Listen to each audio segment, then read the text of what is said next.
Okay, last question. Thank you. I'm glad you had mentioned Prop 36. I was a strong supporter in the past election for the Prop 36. So my question to you is, so ever since the Prop 36 were passed, have you guys seen the number of petty theft has gone down?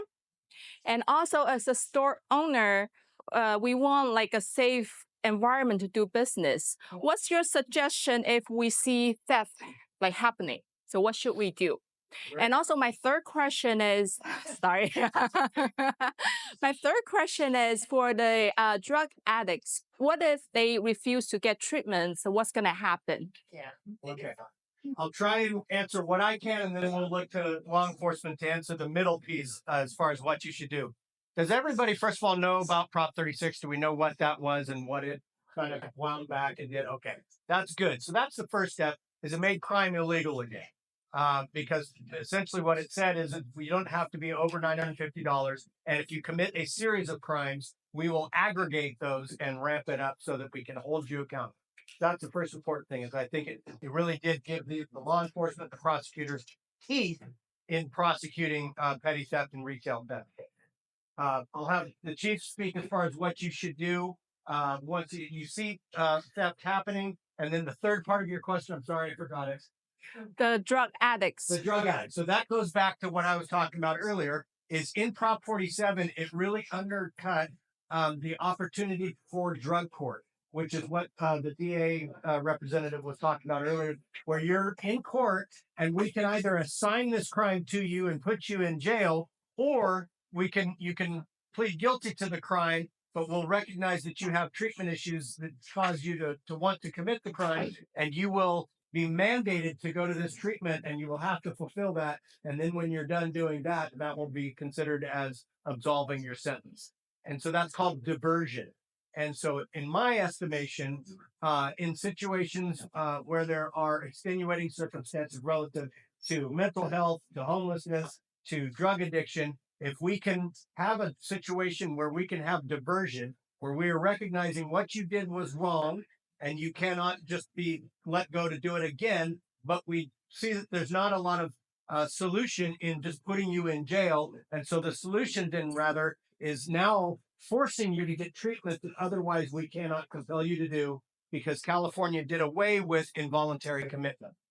Okay, and so unless you have a 5150 where they're immediate threat to themselves or to others, you cannot force someone to accept help that is very obvious that they need. But as far as for what you do, I want to turn that over to the chief. Yeah. And so there was another piece of your question too. Has Prop 36 made a difference? Yeah. It absolutely has. And I'll just share 2 or 3 operations that we've done in our division, what we call them organized retail theft operations, where a host of officers get together. Some are undercover in the stores, some are an arrest team, some are booking teams. And the first several that we did in January, over half of them qualified to be taken to jail under Prop 36. So we took them to jail and they were shocked. Hey, where are we going? Because they were used to getting their ticket and on their way. You're going to jail. You have, 15 different qualifying offenses. We're taking you out of here. And so the instances, because we continue doing those operations, the number of people going to jail under Prop 36, it's higher, but it's not as high as it was initially, right? So people are getting the message.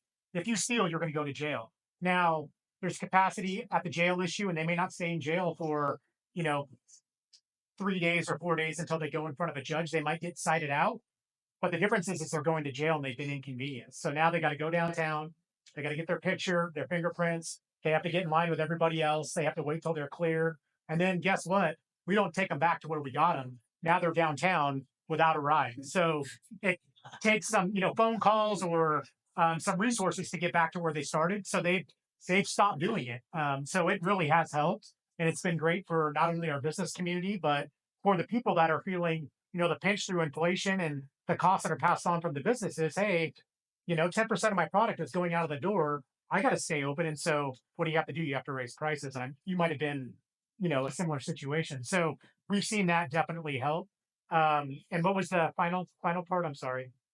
What you should do if she sees the crime happen. Call every time, right? We may not get there in 2 minutes, but we're going to get there.